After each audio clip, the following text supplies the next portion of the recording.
Monsieur Forman. Monsieur Forman. Monsieur Forman. Alors là, je ne me... N'essayez pas de parler. Tenez, buvez ça.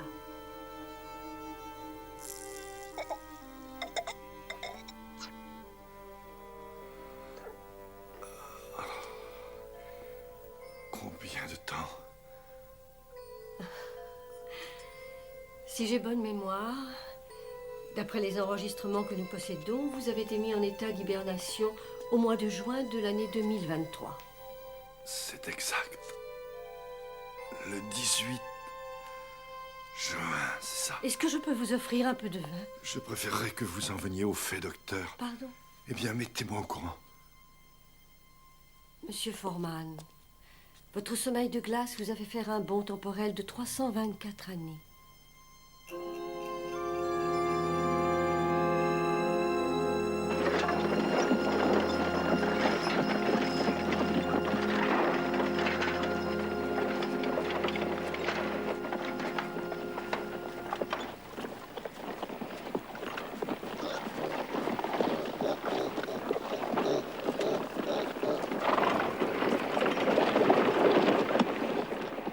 Je ne comprends pas. Pourquoi m'a-t-on amené ici? Et pas dans une ville? Écoutez, c'est certain. Tout ceci doit vous paraître aberrant, mais il vous faudra regarder la réalité en face. Les villes telles que vous les connaissiez n'existent plus depuis longtemps. Plus de villes, plus d'autoroutes, plus d'usines. Absurde. Tout ne peut pas ressembler à ça. Plus de 300 ans. Avec aussi peu de progrès.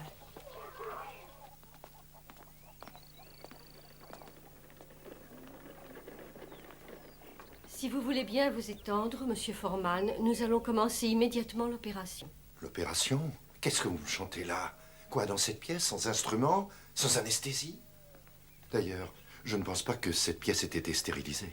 Vous devez nous faire confiance. Nous ne sommes pas ici pour vous faire du mal, mais pour vous aider.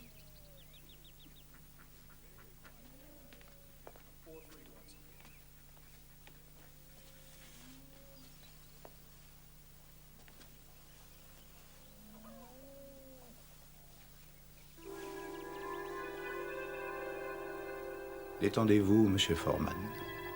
Vous n'aurez aucune douleur, car je la vivrai pour vous. Sarah?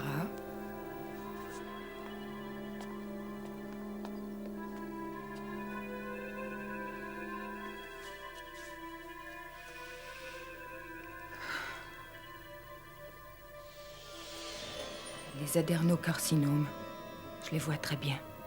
L'un d'eux à 2,3 cm, là où l'antrum et le canal pylorique se rencontrent. Tu le vois? Oui, je le vois. Nous commençons par celui-ci.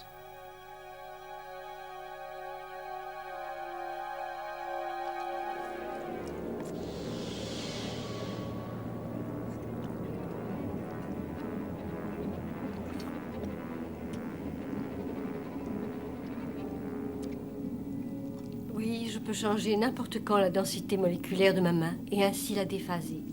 J'ajoute que je peux obtenir ce résultat avec tout ce que je touche. Rapproche-toi davantage du pylore, Irène. Oui, comme ça, c'est parfait. Nous y sommes. Préparez-vous à inciser.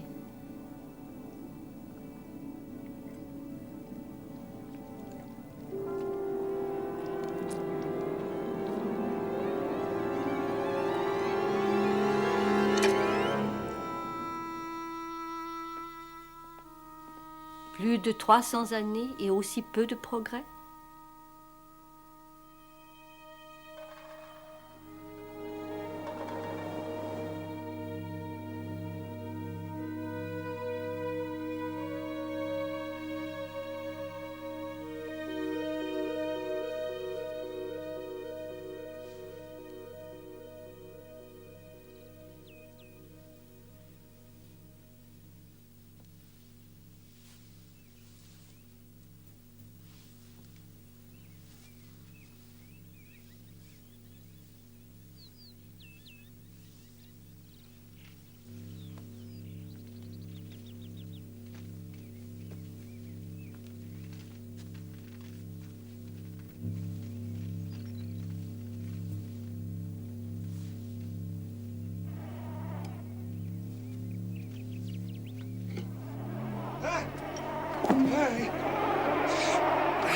peur, monsieur Forman.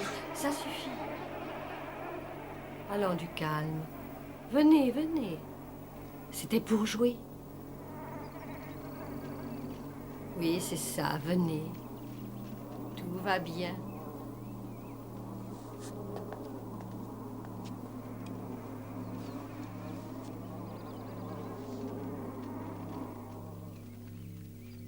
Tout va bien, il ne vous voulait pas de mal. Ça ressemble à des organismes bioluminescents, comme des feux follets en quelque sorte. Ce sont en fait leurs ancêtres. Plusieurs générations séparent ces deux formes de vie.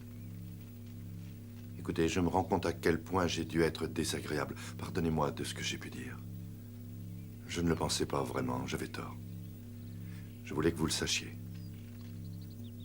Je voulais aussi vous remercier de m'avoir sauvé la vie. Ce que vous appelez notre technologie est un système biologique perfectionné. À un certain niveau, nous sommes tous interconnectés avec lui. Dont votre chirurgie semble être un des aboutissants. Je suis le programme, Irène le scanner, Johnny le capteur.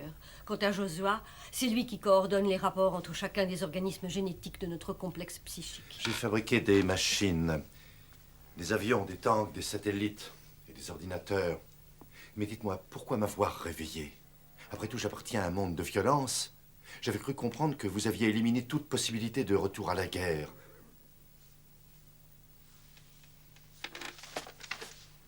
Nous répondrons à toutes vos questions dans notre salle des machines. Vous venez?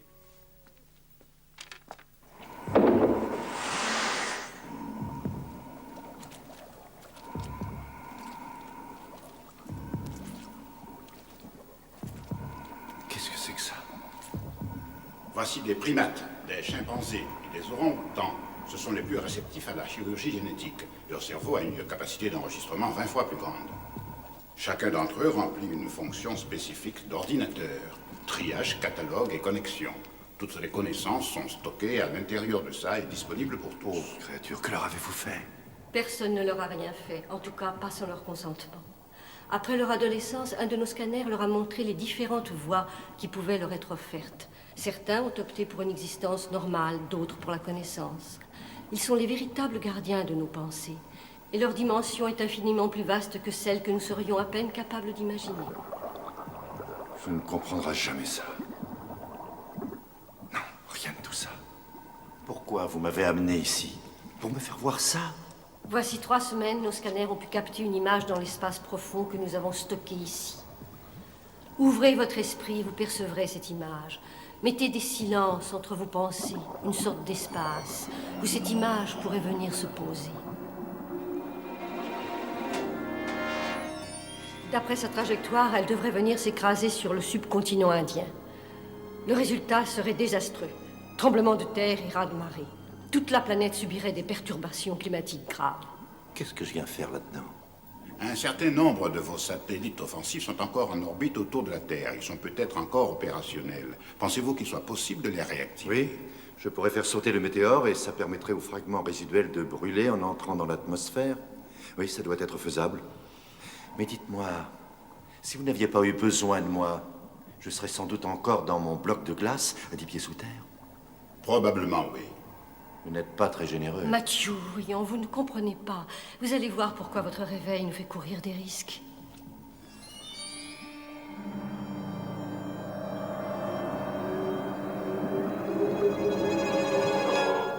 La Terre.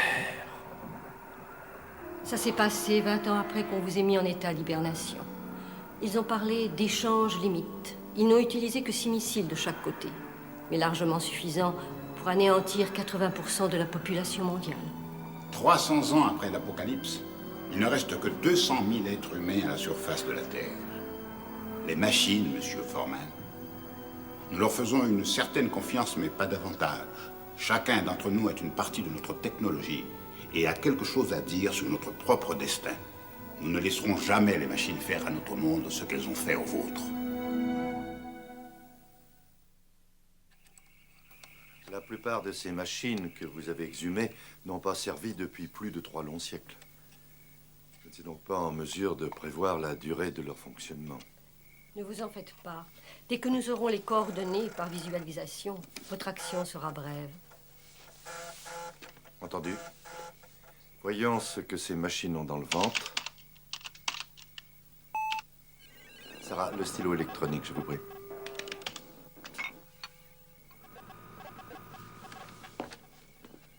Ce n'est qu'un stylo, il ne vous mangera pas. Si vous saviez ce que nous éprouvons lorsque nous longeons ces vieux bâtiments calcinés. Je vous demande pardon. Je ne voulais pas être désagréable. Ça bouge par ici. Oui, voilà, je reçois un signal. C'est en train de démultiplexer la porteuse. Nous pouvons obtenir une télémesure par un... Non, oui, 2 satellites.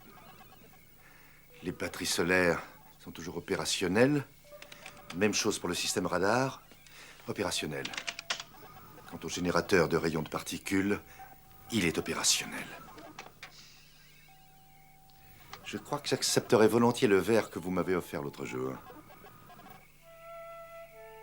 Je ne me rappelle pas avoir jamais vu autant d'étoiles. Le ciel a commencé à se dégager il y a un siècle à peine. Vous vous rendez compte que, jusqu'à là, l'hiver nucléaire nous volait presque la moitié de notre lumière. Il a fallu se débrouiller avec la bioluminescence. Ils semblent si proches qu'on a envie de les toucher. C'est pour ça que je me suis lancé dans la recherche spatiale. Je me disais qu'un jour, peut-être je me trouverais là-haut sur l'une d'elles. Et je voulais contribuer à cette œuvre. Et réaliser de cette manière mon vieux rêve. Au lieu de ça, vous avez inventé les bombes et la radioactivité.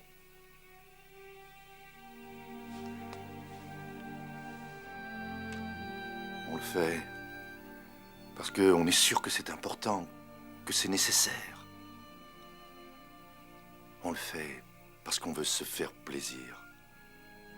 On le fait pour de l'argent, pour des tas de raisons, mais aucune d'elles n'est bonne.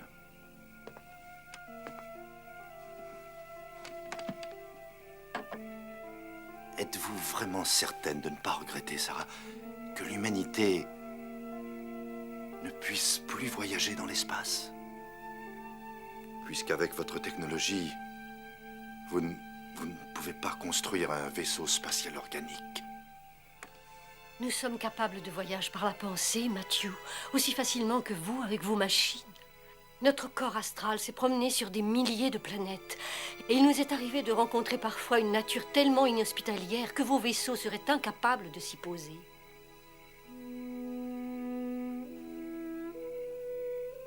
Pardonnez-moi.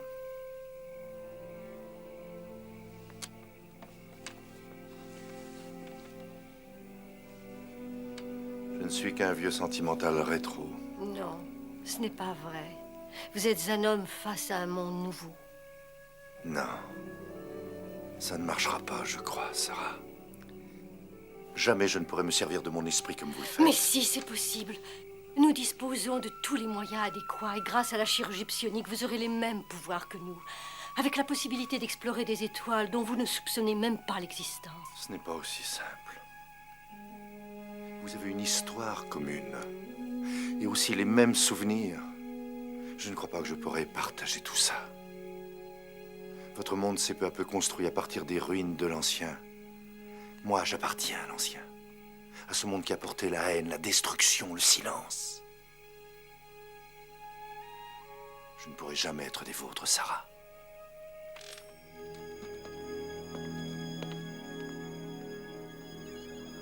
La voilà, je la vois. Elle arrive sur une déclinaison de 4 heures, 18 minutes, 9 secondes et sur une ascension de 5 heures, 19 minutes et 11 secondes. Elle est actuellement à la distance de 14 000 km de la Terre. Elle va bientôt entrer dans le champ des faisceaux radars. Celui à bord du satellite est bloqué sur la cible. Le générateur des rayons de particules s'activera lorsque l'objet sera à 9400 km de la Terre. Tout est OK. Nous n'avons plus qu'à attendre bien sagement la suite des opérations, tout en faisant le vœu que le rayon détruira la météorite du premier coup. Si le système de tir des rayons est bloqué, existe-t-il un moyen pour le débloquer? Oui, mais seulement d'ici, et tant que fonctionnera le signal radio. Nous avons une dette importante envers vous, Matthew, pour ce que vous avez fait. C'est pas encore gagné. La météorite est à 12 600 km de distance.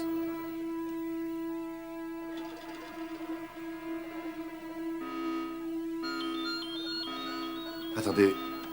Qu'est-ce que... Il y a un problème, monsieur Forman? L'aérolithe, sa trajectoire change au fur et à mesure qu'il approche de la Terre. La météorite, elle, semble réduire progressivement sa vitesse. C'est bien ça, elle change sa trajectoire, comme si elle voulait se mettre en orbite. Ce n'est pas normal. Les météorites ne peuvent pas changer de vitesse. Elles ne peuvent pas faire de correction.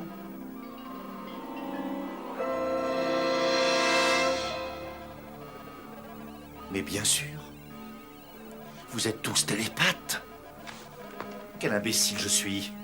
Vous pouvez me faire imaginer tout ce que vous voulez. Expliquez-moi ce qui se passe. Pourquoi me regardez-vous ainsi tous les trois? Quelle est cette cible que je dois faire sauter? Monsieur Forman, dominez-vous. Quelle est cette cible? Irène, montre-lui. Ne lui cachons rien. Tôt ou tard, il découvrira la vérité. Autant le faire maintenant.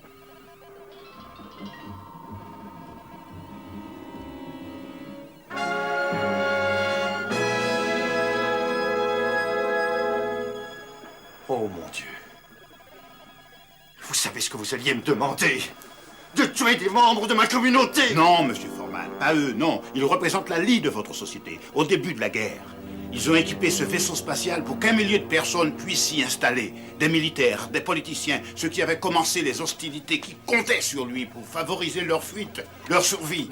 Et grâce à l'effet de dilatation du temps, ils n'ont presque pas vieilli. Non. Ces 300 ans représentent pour eux à peine 5 ou 10 ans. C'est peu. Vous mentez. Non. Ils n'auraient jamais fait ça. Ils Non. espéraient revenir. Je ne vous crois pas. C'est vrai, monsieur Forman. C'est la vérité.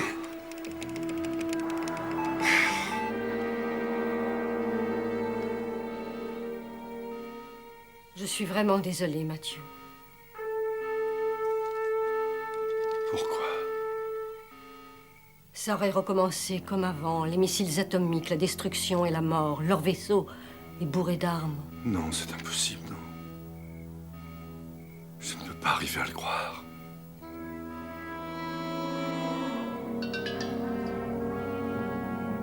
Mon Dieu. Pas ça, non. La météorite se trouve à 9320 km de la Terre. Le satellite se met en position de tir.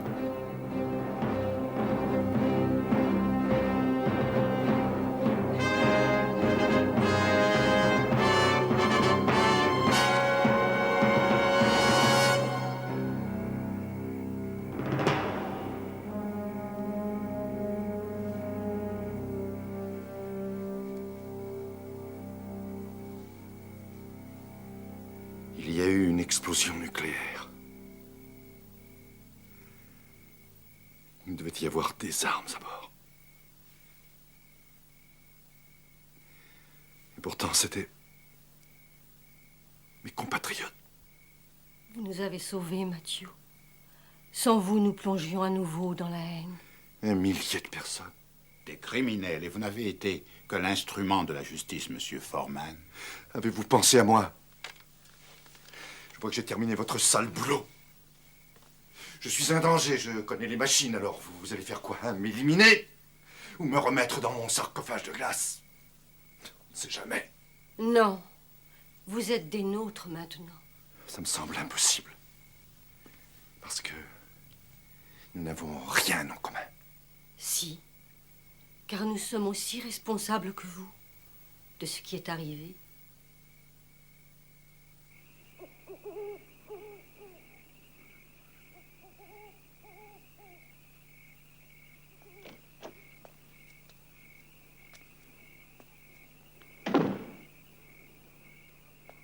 Voulez-vous aller là-haut? C'est possible?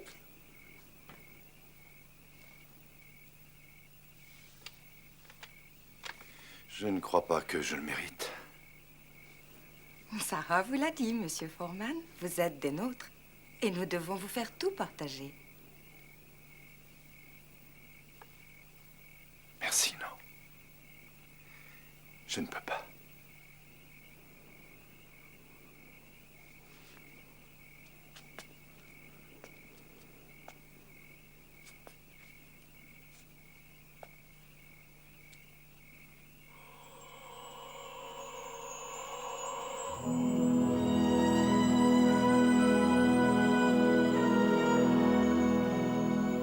Non, ne vous arrêtez pas. Bienvenue parmi nous, monsieur Forman. Vous êtes enfin chez vous. Et dans sa tête, Matthew entendit un son venu d'ailleurs, des pensées qui ne lui appartenaient pas et qui lui souhaitaient la bienvenue.